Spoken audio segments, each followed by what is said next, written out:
오늘 말씀은 창세기 마지막 절 50장 하나님의 말씀입니다. 50장을 읽겠습니다. 요셉이 그의 아버지 아들에게 아버지 얼굴에 굽으려 울며 입맞추고 그 수종드는 의원에게 명하여 아버지의 몸을 향으로 처리하게 하매 의원이 이스라엘에게 그대로 하되 40일이 걸렸으니 향으로 처리하는 데는 이 날수가 걸림이며 애굽 사람들은 70일 동안 그를 위하여 곡하였더라. 곡하는 기한이 지나매 요셉이 바로의 궁에 말하여 이르되 내가 너희에게 은혜를 입었으면 원하건대 바로의 귀에 아뢰기를 우리 아버지가 나로 맹세하게 하여 이르되 내가 죽거든 가나안 땅에 내가 파놓은 묘실에 나를 장사하라 하였나니 나로 올라가서 아버지를 장사하게 하소서 내가 다시 오리이다 하라 하였더니 바로가 이르되 그가 내게 시킨 맹세대로 올라가서 내 아버지를 장사하라. 요셉이 자기 아버지를 장사하러 올라가니 바로의 모든 신하와 바로 궁의 원로들과 애굽 땅의 모든 원로와 요셉의 온 집과 그의 형제들과 그의 아버지의 집이 그와 함께 올라가고 그들의 어린 아이들과 양떼와 소떼만 고센 땅에 남겼으며 병거와 기병이 요셉을 따라 올라가니 그 때가 심히 컸더라. 그들이 요단강 건너편 아닷타작 마당에 이르러 거기서 크게 울고 애통하며 요셉이 아버지를 위하여 7일 동안 애곡하였더니 그 땅 거민 가나안 백성들이 아닷 마당의 애통을 보고 이르되 이는 애굽 사람의 큰 애통이라 하였으므로 그 땅 이름을 아벨 미스라임이라 하였으니 곧 요단강 건너편이더라. 야곱의 아들들이 아버지가 그들에게 명령한 대로 그를 위해 따라 행하여 그를 가나안 땅으로 메어다가 마므레 앞 막벨라 밭 굴에 장사하였으니 이는 아브라함이 해쪽 속 에브론에게 밭과 함께 사서 매장지를 삼은 곳이더라. 요셉이 아버지를 장사한 후에 자기 형제와 호상꾼과 함께 애굽으로 돌아왔더라. 요셉의 형제들이 그들의 아버지가 죽었음을 보고 말하되 요셉이 혹시 우리를 미워하여 우리가 그에게 행한 모든 악을 다 갚지나 아니할까 하고 요셉에게 말을 전하여 이르되 당신의 아버지가 돌아가시기 전에 명령하여 이르시기를 너희는 이같이 요셉에게 이르라. 내 형들이 내게 악을 행하였을지라도 이제 바라건대 그들의 허물과 죄를 용서하라 하셨나니 당신 아버지의 하나님의 종들인 우리 죄를 이제 용서하소서 하매 요셉이 그에게 하는 말을 들을 때 울었더라. 그의 형들이 또 친히 와서 요셉의 앞에 엎드려 이르되 우리는 당신의 종들이니이다. 요셉이 그들에게 이르되 두려워하지 마소서. 내가 하나님을 대신하리이까. 당신들은 나를 해하려 하였으나 하나님은 그것을 선으로 바꾸사 오늘과 같이 많은 백성의 생명을 구원하게 하셨나니 당신들은 두려워하지 마소서. 내가 당신들과 당신들의 자녀를 기르리이다 하고 그들을 간곡한 말로 위로하였더라. 요셉이 그의 아버지의 가족과 함께 애굽에 거주하여 110세를 살며 에브라임의 자손 3대를 보았으며 므낫세의 아들 마갈의 아들들도 요세브스라에서 양육되었더라. 요셉이 그의 형제들에게 이르되 나는 죽을 것이나 하나님이 당신들을 돌보시고 당신들을 이 땅에서 인도하여 내사 아브라함과 이삭과 야곱에게 맹세하신 땅에 이르게 하시리라 하고 요셉이 또 이스라엘 자손에게 맹세시켜 이르기를 하나님이 반드시 당신들을 돌보시리니 당신들은 여기서 내 해골을 메고 올라가겠다 하라 하셨더라.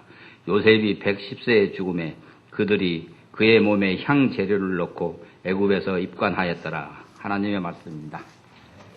불로서 창세기 강의를 마치고요. 다음 주부터는 요한계시록 같이 묵상하도록 하겠습니다. 요한계시록 1장 이렇게 읽어오시면 좋을 것 같고요. 또 요즘 아침마다 여러분들이 묵상하는 말씀 요한계시록이에요. 그래서 쭉 한번 이렇게 묵상해 오는 것도 좋을 것 같습니다. 한번 베란다에 있는 고구마를 찐 적이 있어요. 근데 찌는데 냄새가 그렇게 썩 좋지 않습니다. 썩은 냄새가 좀 났습니다. 봤더니 그 고구마 중에 하나가 좀 이게 껍질이 썩어 있었어요. 안에는 이제 좀 괜찮은데 껍질이 이렇게 잘 안 보였던 거죠. 그래서 그냥 삶으니까 물론 그건 이제 벗기고 안에 내용은 이제 먹을 수 있는데 그 냄새가 배잖아요. 별로 이렇게 상큼한 그런 냄새는 아닙니다. 며칠 전에 또 고구마 하나가 굉장히 큰 게 하나 남아 있었어요. 이제 그때 경험이 있어가지고 한번 살펴봤더니 이렇게 껍질이 약간 좀 썩어 있더라고요. 그 껍질을 다 벗겼습니다. 벗기고 이제 이렇게 잘라서 이제 쪘는데 아주 냄새도 좋고 맛이 좋았습니다. 또 적절하게 말라가지고 당도가 참 좋더라고요. 그래서 맛있게 먹었습니다. 우리 인생 때로는 이렇게 상처받을 수 있고 썩은 부분이 생길 수 있어요. 그러나 그것을 도려내고 하나님께 회개하고 다시 새롭게 되면 우리의 인생은 향기로운 인생입니다. 야곱과 요셉의 인생이 이제 마감을 하게 되는데 이제 두 사람의 죽음의 내용이 오늘 본문에 기록되어 있습니다. 보면 야곱도 굉장히 인생에 굴곡진 것이 많았죠. 형 속이고 아버지 속이고 나쁜 사람이었습니다. 그런데 하나님 앞에 철저히 그 썩은 부분 회개하고 돌이키고 하나님 앞에 바로 서가는 야곱의 모습을 봅니다. 그러니까 결국 그의 인생이 향기롭죠. 향기가 나는 인생이 됩니다. 완벽해서가 아니고 그때마다 자기 자신을 알고 자기의 부족함을 알고 하나님께 고백하고 그것을 도려내고 또 하나님 앞에 바로 서갈 때 그의 인생에서 향기를 맡게 됩니다. 요셉도 보면 크게 잘못한 것은 없는 삶이었어요. 요셉 보면 참 훌륭해요. 고생은 많이 했죠. 그런데 그 17살 될 때까지 철없는 그런 모습 우리가 봤죠. 완벽한 사람은 아니죠. 그렇지만은 그가 여러 연단과 이런 모습을 통해서 다듬어져 가고 하나님 앞에 바로 서갈 때 그의 인생이 향기로운 인생이었다. 우리 그렇게 볼 수가 있습니다. 먼저 야곱의 죽음을 우리 한번 살펴보도록 하겠습니다. 1절 말씀 다시 한번 보도록 하겠습니다. 같이 읽습니다. 요셉이 그의 아버지 얼굴에 굽으려 울며 입 맞추고 야곱이 드디어 이제 연한이 다 돼서 하나님께로 돌아가죠. 그래서 자기 자식들이 또 손자 손녀들이 다 모였을 거 아니에요. 가족들이 모여서 지금 예통하는 과정인데 특별히 이제 요셉이 더 울면서 통곡하는 그런 모습이죠. 요셉의 마음에 그 아버지는 너무너무 그 애틋합니다. 우리가 그 일생을 보면은 그 아버지와 요셉 관계는 다른 자녀들과 아버지의 관계하고 또 구별이 되죠. 또 그 아버지는 아들이 죽었다고 생각했는데 또 살아있는 그 모습을 보게 되고 이런 과정도 우리가 잘 알고 있습니다. 그러니까 지금 아버지가 이제 돌아가셨는데 그 아버지 위에 이렇게 굽으려서 그 아버지에게 입맞추면서 막 우는 그런 이제 요셉의 모습을 봅니다. 지금 요셉의 나이는 한 60세 가까이 된 것 같아요. 그러니까 30세에 총리가 됐고 지금 한 30여 년 동안 총리로 계속 애국을 통치하고 있는 사람이죠. 30년 장기 집권이네요. 그런데 잘했어요. 참 정권을 잘 또 이렇게 왕을 받들여서 유지를 한 것으로 보여집니다. 또 왕은 여느 총리보다 지금 요셉에게 정권을 주는, 그래서 다른 정권보다 이 총리의 위신이 굉장히 높아져 있는 그런 상태죠. 그러니까 지금 나이도 지긋한 요셉입니다. 그리고 나라에서 국무총리, 그것도 다른 어떤 정권보다도 권세가 있는 그러한 위치에 있는 이 요셉이 그 아버지 죽음 앞에 오열을 하고 있는 모습 보십시오. 얼마나 인간적입니까? 그가 이제 팔려가서 정말 종살이도 하고 억울한 그러한 누명도 쓰고 그런 과정 우리가 알잖아요. 그때 아마 그렇게 눈물을 흘리지 않았을 것 같아요.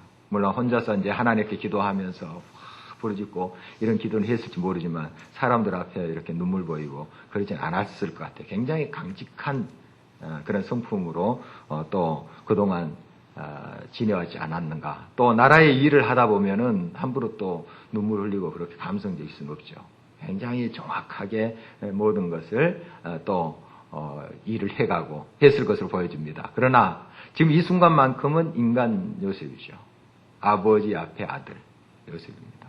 아주 그냥 마음 다해서 그 아버지 앞에 그 이별의 슬픔 표하고 있는 그런 모습을 보게 됩니다. 이제 그 아버지 야곱, 요셉뿐만 아니라 주변의 많은 사람들로부터 이 야곱도 존경을 받은 것 같습니다. 그동안 한 17년 이 애굽에서 생활을 하게 되죠. 가족들이 다 와서 한 17년 지나서 이제 147세에 이제 운명하게 되는데 17년 동안 야곱이 있는 그 자체가 가마의 영향력입니다. 그의 삶이 이야기를 해줘요. 이 노인이 정말 그 삶이 얼마나 향기로운지 사람들이 요셉의 아버지다, 국무총리의 아버지다 하는 것도 있지만 그 삶의 모습이 너무 아름답게 보이는 거죠. 거룩하고 또 그런 훌륭한 아들을 또 뒀다는 거 얼마나 존경스럽겠어요. 그래서 온 애굽 사람들이 같이 마음으로부터 애통하는 모습을 봅니다. 국무총리의 아버지니까 꼭 그래서는 아니에요. 국장을 치르니까 그냥 형식적으로 한 것이 아니라 쭉 이 말씀의 뉘앙스를 보면 정말 마음에 우러나서 온 이집트 백성이 애굽 백성들이 애통하면서 그 장례식에 참여하는 모습을 봅니다. 이런 야곱의 아름다운 모습을 봅니다. 얼마나 그의 삶이 영향력을 줬으면 또 그의 삶에 있는 그 자체가 하나님을 바라보면서 사는 그 자체가 얼마나 아름다웠으면 그렇게 인정을 받았겠습니까?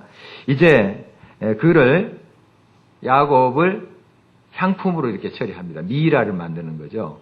미이라를 만든 건데 약 40일이 걸렸다래요. 3절 한번 보도록 하겠습니다. 같이 읽겠습니다. 40일이 걸렸으니 향으로 처리하는 데는 이 날수가 걸리며 애굽 사람들은 70일 동안 그를 위하여 곡하였더라. 어떻게 40일이나 그렇게 걸렸을까요? 미이라 만드는데. 이 당시에는 그렇게 걸렸대요. 그러니까 소위 이제 동물 같으면 박제 형식으로 하는 거죠. 외적인 그런 것은 다 그 모양 그대로 상하지 않게 놔두고 이제 안에 있는 것을 다 이제 긁어내는 건데 코로 그 뇌의 모든 것들을 안에 내용물을 긁어냈다고 그래요. 그러니까 얼마나 섬세하게 외상이 안 나게 손실 안 되게 그렇게 했으면은 40일이 걸렸을 거예요. 그만큼 정성스럽게 이제 향을 채워넣는 거죠. 부패하지 않고 또 오히려 악취가 안 나고 향기가 나도록 향을 집어넣는 거죠. 몰약 같은 것을 집어넣는 그런 작업을 했습니다. 뭐 이렇게 한 사람의 죽음 앞에 이거 너무 사치스러운 거 아닌가 우리의 이제 관점으로 이렇게 생각해 볼 수 있는데 이건 그 당시의 문화죠. 존경의 표시입니다. 존경 억지가 아니고 지금 돈이 있어서 그렇게 하는 것도 아니고요. 백성들이 그걸 원했죠. 원하고 정말 정성까지 이렇게 하고 있는 모습. 한 인간 야곱의 일생을 이런 모습을 통해서 또 엿볼 수가 있죠. 얼마나 아름다웠던가. 정말 그 삶이 향기가 있었던가 하는 것을 알 수 있죠. 향재료로 채워서 향기나는 것이 아니고 그의 삶이 이렇게 향기로운 삶이었다 하는 것을 보게 됩니다. 70일 동안 그를 위하여 백성들이 곡합니다. 진심으로 2달 넘게 이렇게 곡했는데 참 이러긴 쉽지 않죠. 권력자의 아버지니까 그렇게 하는 것이 아니었다는 것을 우리가 알 수 있고 또 이것은 요셉에 대한 백성들의 존경심이기도 합니다. 30년 동안 이제 총리로 통치를 하는데 30년 동안 얼마나 잘했으면 백성들이 이렇게 반응을 했을까요? 1년도 제대로 하기가 힘든데 정말 30년 동안 그가 백성들을 위해서 선정을 베풀었다 하는 것을 알 수 있죠. 그 30년 동안 하나님 중심으로 얼마나 그 요셉이 잘 백성들을 섬겼는가 하는 것을 알 수가 있습니다. 그 다음에 이제 가나안 땅에 묻어주라 이렇게 아들 요셉에게 이 야곱이 생전에 말을 남깁니다. 그래서 아버지의 유언대로 가나안 땅에 묻게 됩니다. 그러니까 큰 장례 행렬이 국경 밖으로 나가는 거예요. 그러니까 군대도 동원되고 이렇게 됐죠. 그렇게 해서 가나안 땅에 묻히게 되는데 왜 이런 것들을 이 성경에서 그대로 이제 기록하고 있는가? 또 우리에게 주는 교훈이 뭔가 하는 것이죠. 결국 우리가 돌아가야 될 곳이 있다는 겁니다. 조금 더 이걸 확장해서 우리의 삶에 적용해 본다면 이 애굽 땅은 결국 끝까지 머물 곳은 아닙니다. 요셉도 나중에 나중에 하나님께서 자기 백성들 이끌어갈 때 자기의 그 뼈를 좀 가지고 가라. 이런 이제 유언을 하고 있는 걸 보게 돼요.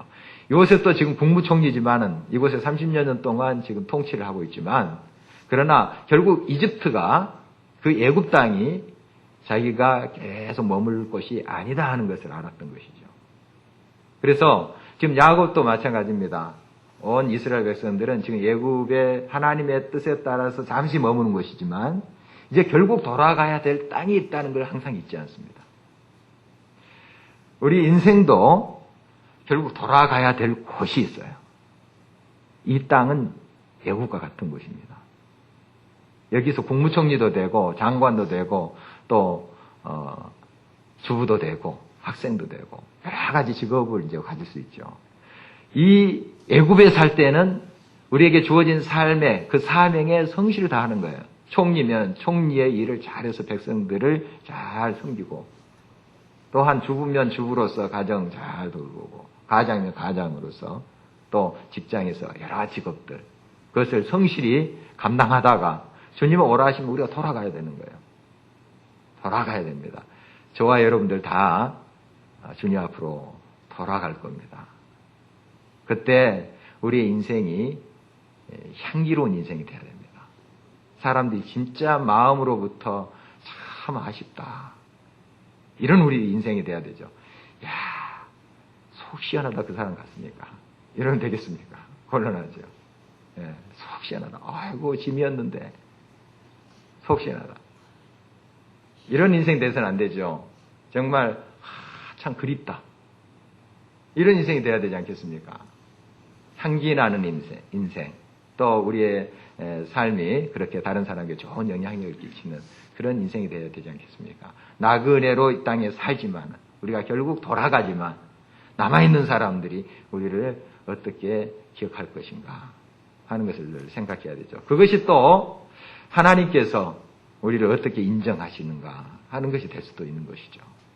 주어진 이 땅의 삶, 나그네와 같은 인생입니다. 그러나 이 나그네와 같은 왔다 갔다 하는 그런 삶의 모습이지만 그러나 이곳에 얼마를 살든 주어진 시간에 정말 이렇게 향기나는 그런 인생이 되어야 되겠습니다. 완벽해서가 아니에요. 실수하면 그 썩은 부분은 회개하면서 도려내고 하나님 앞에 바로 서가죠. 그럴 때 또 향기가 나는 것을 보게 됩니다. 이제 야곱이 죽었습니다. 아버지가 죽었죠. 그런데 형들이 갑자기 두려움이 생겼어요.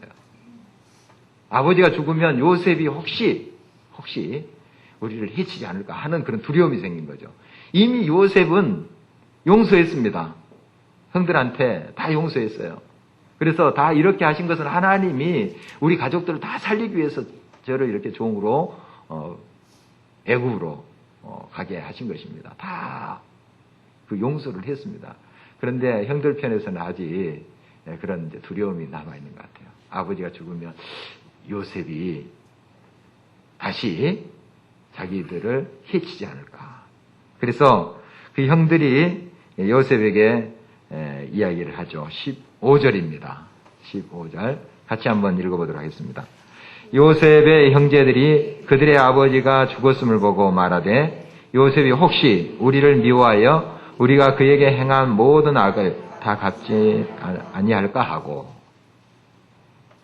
그러니까 죄 짓고는 참 못 삽니다. 용서 다 했다고 했는데 그러나 또 마음 한편에 그렇게 두려움이 생기는 거죠. 이때 이제 요셉이 형들의 이야기를 들으면서 이렇게 반응합니다. 17절 끝에쯤 보면 요셉이 그들이 그에게 하는 말을 들을 때 울었더라.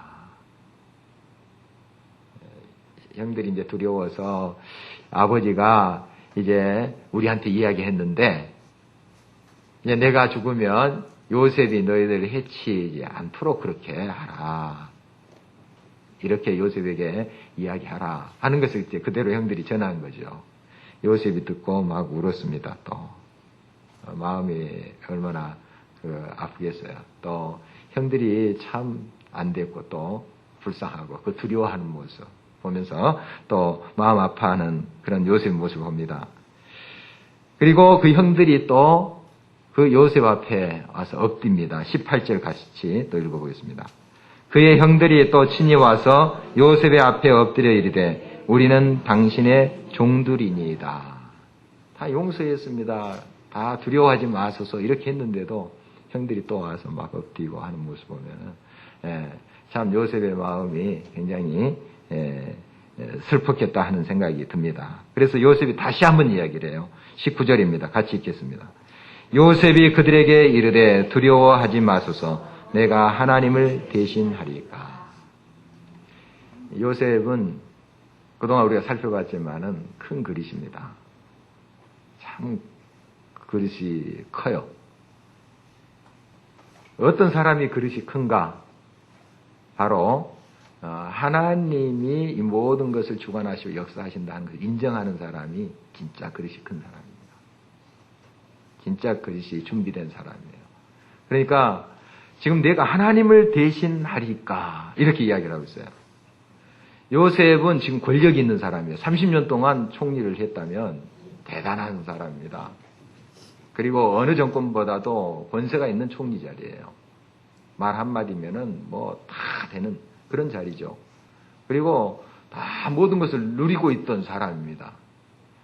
보통 이런 권세를 잡고 옛날 고생하고 막 지금 성공했던 사람들 모습 보면 교만하기 쉽습니다. 교만하기 쉬워요. 옛날 그 고생할 때 그거 잊어버려요. 그때 겸손함, 하나님을 막 붙잡고 있었던 그런 거 잊어버려요. 많은 부분. 다 그렇지는 않습니다. 우리 교회에는 그런 분이 없는 줄 압니다. 다 그렇지는 않지만은 보통 많은 사람들이 그래요. 그래서 뭐 있다고 딱 교만해져 버립니다. 요새도 충분히 그럴 수 있는 자리입니다. 지금 30년의 세월이 지났잖아요. 총리 되는 것만 해도. 그러면은 그동안 그 어떤 매너리즘에 빠질 수 있어요. 다 되고 말하면 다 와서 무릎 꿇고 권력이 있잖아요. 권세가 있습니다. 권세가 있어요. 그러니까 스스로 교만해질 수 있습니다. 하나님을 그동안 그 어렵고 힘들 때 막 붙잡고 막 부르짖었던 그 신앙을 잃어버릴 수도 있어요. 그런데 지금 보십시오. 내가 하나님을 대신하니까 지금도 똑같아요. 하나님 앞에 행한 그 모습이 똑같아요. 우리 다니엘도 많이 묵상하지만 다니엘도 똑같습니다. 다니엘이 이제 정권이 바뀌면서 총리를 한 3번 정도 합니다. 그러니까 총리 됐다가 자기 초야 묻히고 다시 다음에 왕이 신하들의 이야기 듣고 그런 사람 있냐 불러라. 내가 또 총리 되고 한 3번 그렇게 반복합니다. 다니엘에서 보면. 그런데 초야에 묻혀있든지 총리 자리에 올라있든지 똑같습니다. 이 사람 삶은. 그러니까 권력을 가졌다 해서 막 교만하거나 초야 묻혔다 해서 막 의기소침하고 막 한숨 쉬고 원망하고 그러지 않아요. 이 요셉도 보면은 참 많이 닮았어요. 이 다니엘과 보면. 바울 사도도 역시 그렇고요. 신앙의 굵직굵직한 큰 그릇들 보면은 똑같습니다. 이 모습이. 내가 부 하나 아무것도 없으나 빈 하나 나는 만족한 일체 비결을 배워노라. 바울 사도 이야기죠. 자기가 막 많은 걸 배웠다 해서 뻐기고 막 자기에게 능력이 나타난다 해서 내가 한 것처럼 그렇게 바울은 하지 않았습니다. 하나님께 다 영광 돌리잖아요. 또 어떨 때 몸이 이제 많이 병들고 좀 아프다고 그래요. 또 그럴 때도 마찬가지입니다. 나는 아무것도 아닙니다. 하나님 나를 들어서 써주시니 감사합니다. 어떤 때나 능력을 나타낼 때나 잠잠할 때나 이 바울의 삶은 똑같습니다. 왜냐하면 자기를 통해서 하나님이 역사하신 것을 알기 때문에. 그래서 어떤 사람이 이렇게 큰 그릇인가 늘 하나님을 인정하는 사람이에요. 어떤 경우에서든지. 이 요셉이 그런 사람입니다. 충분히 교만할 수 있고 자기가 마음대로 할 수 있는 그런 자리지만 내가 하나님을 대신하리까. 하나님이 하신 건데. 이게 어떤 그냥 입에 바른 소리가 아니라 진짜 하나님 만난 사람이에요. 그러니까 끊임없이 총리의 자리에 있더라도 그는 하나님과 교통한 사람이었다는 것을 우리가 봅니다. 하나님 앞에 선 사람은 그렇게밖에 인정할 수밖에 없습니다. 왜냐하면 하나님이 살아서 역사하신 것을 알기 때문에 어떻게 자기가 그 칼자를 쥐고 자기가 했다고 말할 수 있겠습니까? 하나님이 하신 것 뻔히 아는데. 그러니까 이제 요셉은 그런 고백을 하죠. 바로 하나님이 다 이렇게 인도하신 것입니다. 형들은 나를 헤아려 하였으나 그러나 하나님께서 이 모든 것을 다 인도하셔서 지금 이렇게 이끌어 오셨습니다. 그래서 내가 그 하나님이 그렇게 하시는데 내가 어떻게 하나님 자리에 앉아서 이렇다 저렇다 이야기할 수 있습니까? 하나님이 다 하신 것인데. 이런 고백이죠. 참 얼마나 멋진 사람입니까? 아버지 야곱도 참 향기로운 인생이지만 이 요셉도 참 멋있고 향기로운 그런 인생입니다. 20절 계속해서 한번 볼까요? 같이 읽겠습니다. 당신들은 나를 헤아려 하였으나 하나님은 그것을 선으로 바꾸사 오늘과 같이 많은 백성의 생명을 구원하게 하시려 하셨나니. 그렇습니다. 하나님이 하셨습니다. 하나님이 역사하셨습니다. 이렇게 고백하고 있는 모습을 보게 됩니다. 여러분의 삶에 날마다 이렇게 하나님을 인정하는 그런 삶이 되시길 바랍니다. 범사에 그를 인정하라. 그리하면 그가 너의 삶을 정오의 빛같이 비추게 하시리라. 영화롭게 하시겠다는 말씀이죠. 여러분 하나님을 인정해 보십시오. 모든 일에 있어서 하나님이 하셨습니다. 하나님이 인도하셨습니다. 하나님이 채워주셨습니다. 하나님이 여기까지 이끄셨습니다. 진정한 우리의 고백이 될 때 정말 우리의 삶을 통해서 하나님의 향기가 드러납니다. 드러나게 돼 있어요. 내가 일부러 우리 자신을 막 나타내려고 막 그렇게 과시할 때 그건 사람들이 좀 알아준 것 같지만은 속으로 인정하지 않습니다. 그 앞에서는 그래 그래서 박수도 쳐주고 막 하죠. 그러나 속으로 존경심이 안 가요. 존경심이 안 가면 향기가 안 나기 때문에요. 그러나 진짜 모든 것을 하나님께 영광 돌리고 겸손히 또 하나님의 하시는 역사 앞에 하나님 인정하는 사람은 마음으로 또 존경이 가잖아요. 그리고 박수 쳐줘요. 그런 이제 삶이 돼야 되지 않겠습니까? 우리 한국 교회도 마찬가지죠. 우리 한국 교회가 여러 가지 일을 하면서도 많은 일을 하면서도 박수갈채를 못 받는 경우가 많아요. 진짜 하나님을 인정하고 하나님을 높이는 그러한 하나님을 온전히 영화롭게 하는 그런 삶의 모습으로 가야 됩니다. 우리가 선전한다고 해서 그렇게 알아주는 게 아니죠. 그 깊이 들어가고 알면은 나중에 다 그 모든 그 선전하고 하는 것들이 오히려 악취가 됩니다. 악취가 돼요. 그러한 우리의 삶의 모습이 되어서는 안 되겠죠. 자, 그 다음에 이제 요셉이 결국 죽게 돼요. 요셉도 갑니다. 그 훌륭한 요셉, 정말 멋진 이 요셉도 때가 되면 가는 거예요. 우리 인생 다 갑니다. 다 가요. 22절 같이 한번 보도록 하겠습니다. 요셉이 그의 아버지의 가족과 함께 애굽에 거주하여 110세를 살며 아버님이 돌아가셨어요. 그때 한 60여 세 됐을 것 같아요. 한 57세 정도 됐는데 지금 110세 죽었으니까 아버님 돌아가시고 한 50년 더 지금 지난 거죠. 그러니까 한 절 사이에 그냥 50년이 훅 갔습니다.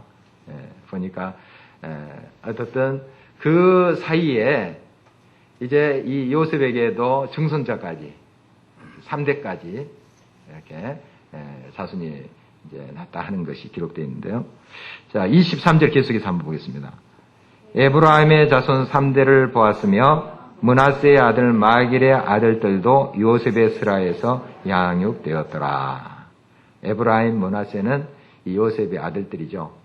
그러니까 그 손자, 증손자 이렇게 보면서 그 요셉의 품에 그 자손들이 이렇게 그 스라에서 자랐다 하는 뜻입니다.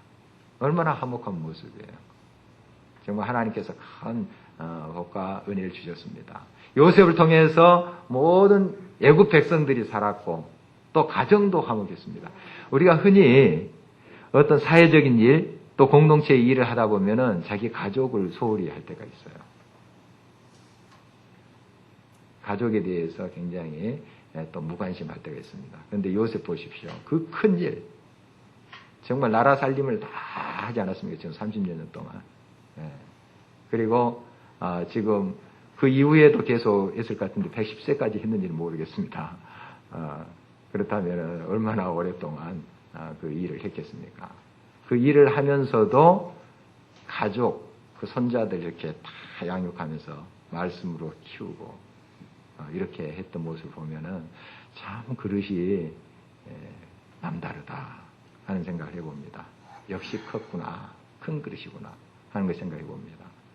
나라 살림도 잘하고 가정도 잘 보살피는 이 요셉을 봅니다. 참 그의 삶에 이렇게 향기가 나죠.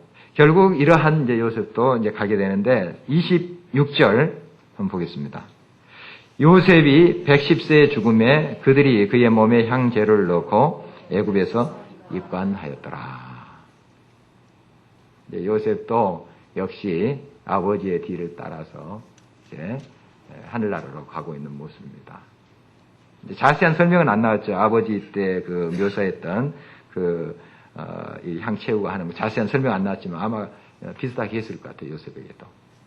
그래서 다 이렇게 향재를 채워놓고 또 백성들이 애곡하고 아마 그런 과정이 있었을 것으로 보입니다. 이렇게 해서 그의 삶이 이제 매듭을 짓는데 그의 삶 자체가 이렇게 향기로운 삶이었어요. 향재로 채웠다고 해서 향기로운 게 아니라 돈 있어서 향재로 채워놨다고 해서 지금 삶이 향기롭지 않은 사람도 많겠죠. 그렇잖아요. 그러나 그의 삶 자체가 이렇게 향기로운 삶이었습니다. 이 창세기를 우리가 이제 쭉 보면서 이제 오늘 마지막 장을 살펴봤는데요. 창세기 처음 시작할 때 빵빠레가 다 울립니다. 하나님께서 천지를 창조하셨네요. 음악이 나왔으면 빰빰빰빰빰 터졌을 거예요. 그리고 지금 이제 창세기 50장 보면은 장송곡이 흘러나옵니다. 장송곡이. 두 사람 죽잖아요. 야곱, 요셉. 이렇게 이제 창세기가 끝나가는데 사실 이 장송곡은 새 역사의 시작이에요. 끝이 아닙니다. 새 역사의 시작이에요. 야곱과 요셉은 같지만 그들은 씨앗을 심고 우리들에게 정말 아름다운 삶의 모습, 하나님을 경외하는 모습에 씨앗을 심고 떠난 거예요. 끝이 아니에요. 장송곡 울려 퍼졌다 해서 슬픈 장송곡이 아닐 줄 압니다. 역시 승리의 창가인 그러한 장송곡이 아니었을까 싶어요. 그래서 그 다음 시작하는 출애굽가 있는데 출애굽에 보면은 모세가 일장이 딱 태어납니다. 새 역사를 쫙 여는 바탕이 되는 죽음이었던 것이죠. 그들의 죽음은 끝이 아니었습니다. 야곱과 요셉의 죽음은 새 역사를 위한 씨앗들이에요. 준비예요. 여러분의 삶이 이렇게 돼야 됩니다. 여러분의 삶이 그냥 잊혀져 버렸으면 좋겠다 하는 삶으로 끝나서는 안 되는 거죠. 새 역사의 시작이 또 씨앗이 되는 그런 삶의 모습이 돼야 됩니다. 여러분이 떠난 자리에 그 씨앗이 심겨져야 돼요. 새로운 역사, 하나님의 놀라운 구원의 역사, 온 백성들 또 온 자손들이 하나님 앞에서 아름답게 세워지는 놀라운 그런 역사가 우리의 인생의 마감이 그 의미가 있어야 된다는 사실이죠. 우리는 언젠가 돌아갑니다. 떠나요. 우리가 갈 곳은 저 약속의 땅이죠. 하나님께서 약속하신 그곳입니다. 이 요셉도 앞으로 나를 그 가나안 땅으로 데리고 가라고 그 뼈를 이제 가지고 가라고 합니다. 나중에 출애굽할 때 그 백성들이 자손들이 기억합니다. 한 300년 지난 그 이야기를 꼭 기억하고 요셉의 뼈를 가지고 나가는 그 모습을 봅니다. 우리가 지금 지나는 이 땅 영원히 거하는 것이 아닙니다. 나그네와 같은 우리 인생. 그러나 열흘 머물든 1년을 머물든 그 자리가 정말 아름답기를 바랍니다. 그리고 다음 역사, 새로운 역사, 내 뒤를 쫓아오는 내 자손들, 주변에 많은 사람들이 정말 나의 삶에 그런 영향을 받고 아름답게 또 이 땅을 확보하고 생명으로 가득 차게 하는 그런 역사가 우리를 통해서 이루어지기를 간절히 바라는 것입니다.